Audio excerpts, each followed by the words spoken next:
मुफ्ती तारिक मसूद के बयानात के लिए तारिक मसूद एक्सक्लूसिव को सब्सक्राइब करें। तारिक मसूद एक्सक्लूसिव।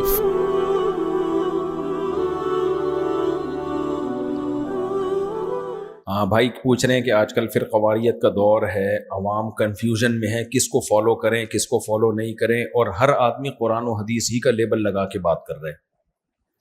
इसी पे हम लोगों को दावत दे रहे हैं कि ये कोई नया मसला नहीं है, ये मसला पुराना है और उम्मत मुस्लिमा इस मसले से फारिग हो चुकी है।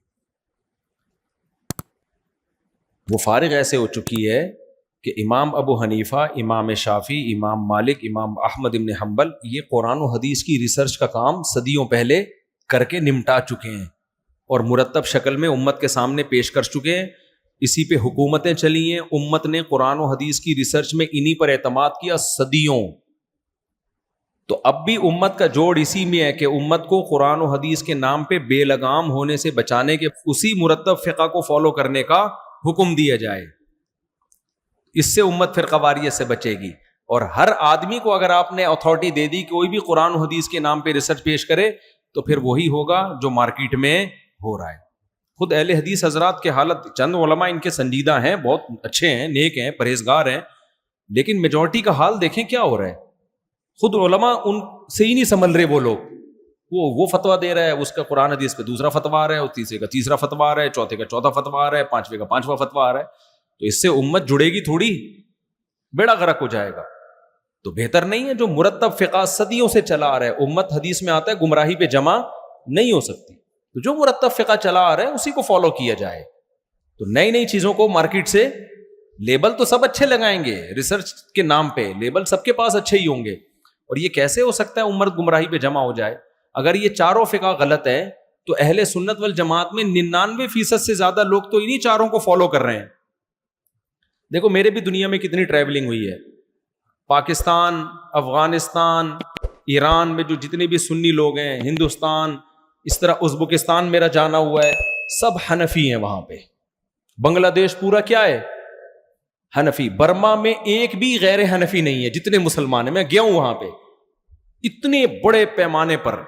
फिर आप जाओ, मैं मलेशिया भी गया हूं, उसी के साथ इंडोनेशिया है, थाईलैंड है, वहां मेजॉरिटी शाफी मुसलमानों की है। आपने शाफियों को भी गलत करार दे दिया, हनफियों को भी गलत। मतलब अफगानी भी जहन्नम में जाएंगे, बांग्लादेशी भी जहन्नम में चले गए, और उज़्बेकिस्तान के मुसलमान, हत्ता कि इमाम बुखारी का शहर बुखारा, वहां भी सब लोग हनफी हैं। ठीक है ना, जो इमाम बुखारी का अपना शहर है। तो ये सारे डॉक्टर जाकिर नाइक की तहकीक के मुताबिक अहले सुन्नत वल जमात में 50% हनफी हैं, और दीगर कुछ स्कॉलर्स हैं उनकी तहकीक के मुताबिक 70% है हनफी। तो अब क्या है कि ये बांग्लादेश के जो 99% जो हनफी हैं वो भी गए जहन्नम में, क्योंकि हनफी हैं।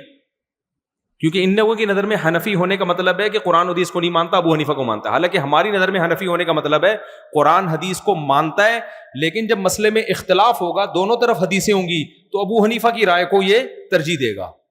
इसलिए नहीं कि उनकी राय सही है, इसलिए कि अमल के लिए राय उनकी भी ठीक है और राय इमाम शाफी की भी ठीक है। दोनों को ठीक समझ के फॉलो तो एक ही को करेगा ना, ठीक दोनों को समझेगा वो। तो अब बांग्लादेश में भी हनफी, वो भी जहन्नम में। उज़्बेकिस्तान में हनफी, वो भी कहां चले गए? जहन्नम में चले गए, क्योंकि हनफी हैं वो। और ये ताजिकिस्तान में भी हनफी, वो भी कहां चले गए? अफगानिस्तान पूरा हनफी। वो तो इतने कट्टर हनफी हैं कि बहुत ही सख्त किस्म के हनफी हैं, बहुत मजबूत। पेशावर 99% क्या है?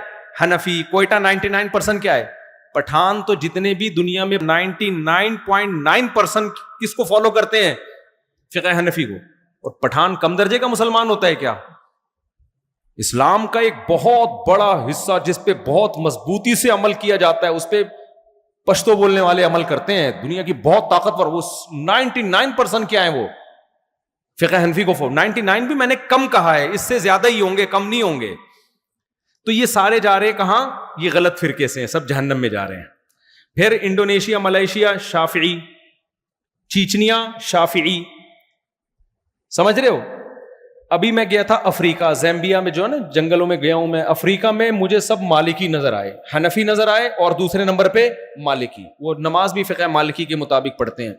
तो अफ्रीका सारा क्या हो गया? وہ بھی جہنم میں، کیونکہ مالکی ہیں، فقہ کو فالو کر رہے ہیں بھائی. اور مصر میں شافعی زیادہ ہیں، اس کے بعد دوسرے نمبر پہ حنفی ہیں. شام میں بھی شافعی اور حنفی تقریباً مکس، حنفی میرا خیال ہے زیادہ ہیں. ترکی پورا حنفی ہے سوائے اس بیلٹ کے جو شام کے قریب، ورنہ پورا ترکی کیا ہے. تو پوری دنیا کے مسلمانوں میں، اور پھر سعودی عرب کا تو لا ہی حنبلی ہے فقہ. اذان ہو جائے پھر یہ بات کمپلیٹ کرتا ہوں میں.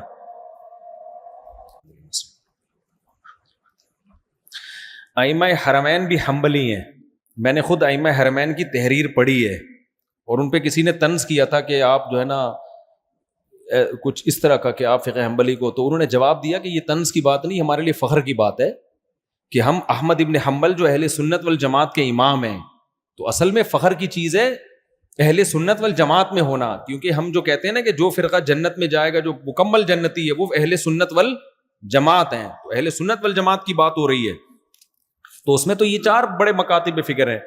تو اس میں وہ کہاں تک بات پہنچی تھی، کہاں ترکی سارا حنفی ہے، افغانستان سارا حنفی، اور ہاں مالکیہ وہ افریقہ میں جاؤ، شام میں جاؤ تو آدھے حنفی ہوں گے، آدھے شافعی ہوں گے. تو پوری دنیا تو یہی ہے. اچھا، اس کے علاوہ جو بچتے ہیں جیسے اہل حدیث اور سلفی ہیں، تو ان میں بھی بہت تھوڑے سے رہتے ہیں، وہ بہت تھوڑے سے بچ جاتے ہیں، بہت مائنورٹی میں ہیں وہ. میں ان کو جہنمی نہیں کہتا، کہیں آپ یہ سمجھیں، میرا ان کے بارے میں نظریہ نہیں ہے. لیکن جو اتنے تھوڑے سے ہیں، ان کے بھی باپ کے، کسی کے ابا حنفی، کسی کے دادا حنفی، کسی کے پردادا حنفی، کسی کے پردادا کے ابا، اس سے اوپر ان کا مسلک نظر نہیں آئے گا. سمجھ رہے ہو کہ نہیں سمجھ رہے؟ یعنی جو اہل حدیث ہیں بھی نا، تو وہ بھی تھوڑا چند پشتوں پہ جا کے وہ بھی حنفی. جہلم والی سرکار جو ہے یہ کہتے ہیں میرا کوئی مسلک نہیں ہے، لیکن ان کے ابا کیا ہیں؟ حنفی. ہو سکتا ہے اب حنفی نہ رہے ہوں، دادا پکے حنفی تھے. وہ کہتے ہیں میں منگول تھا، تو منگول سارے کیا تھے؟ حنفی. جب منگولوں نے اسلام قبول کیا تو حنفی ہوئے ہیں سارے. کچھ شافی ہو گئے تھے، زیادہ تر کیا ہو گئے تھے؟ حنفی. سمجھتے ہو کہ نہیں سمجھتے؟ تو یہ ساری قوم جو 99.9% ہے، یہ تو یا تو حنفی ہے یا شافی ہے یا مالکی حنبلی. انہوں نے فرقواریت سے بچنے کا ایک طریقہ تلاش کیا کہ ان چاروں مکاتب فکر میں جو مرتب فقہ ہے، جو قرآن و سنت سے اخذ کیا، ایک کو فالو کرو، دوسرے کو برا بھلا مت کہو. تو یہ تو غلط ٹریک پہ چلے تو یا تو یہ جنت میں جائیں گے میرے بھائی، یا جو ان کو غلط کہہ رہے ہیں وہ جائیں گے. تو غلط کہنے والے بہت تھوڑے سے ہیں، ان کو جو غلط کہہ رہے ہیں، اور یہ والے بہت زیادہ ہیں. حدیث میں آتا ہے میری امت کی 80 صفیں ہوں گی میدان حشر میں. آدم علیہ السلام سے لے کے جب اتنے لوگ پیغمبروں کے ساتھ آئیں گے نا، تو 100 میں 80 صفیں اکیلے کس کی ہوں گی؟ محمد صلی اللہ علیہ وسلم کی. تو یہ 99% لوگ اس صفوں کو پور کریں گے میرے بھائی. سمجھتے ہو کہ نہیں سمجھتے؟ 1% میں اتنی بڑی طاقت نہیں ہے کہ وہ ہوں اور یہ سارے جہنم میں جا رہے ہوں، یہ سارے گمراہ ہوں. تو اس لیے جو امت کا جمہور طبقہ جس ٹریک پہ چلتا آ رہا ہے، فرقواریت سے بچنے کا وہی طریقہ ہے. باقی فرقواریت سے بچانے کے خوشنما نعرے تو ہیں، لیکن ان نعروں میں طاقت نہیں ہے، وہ فرقواریت سے بچا نہیں سکتے، بلکہ وہ فرقواریت اور زیادہ بڑھائیں گے. اور ہو رہا ہے، ہر اسکالر کا نیا فتویٰ اور اس کو وہ مشرف با اسلام کر کے پیش کر رہا ہوتا ہے. اس سے امت کی کنفیوژن ختم ہونے کے بجائے روز بروز بڑھتی چلی جا رہی ہے. اللہ سمجھنے کی، عمل کی توفیق دے.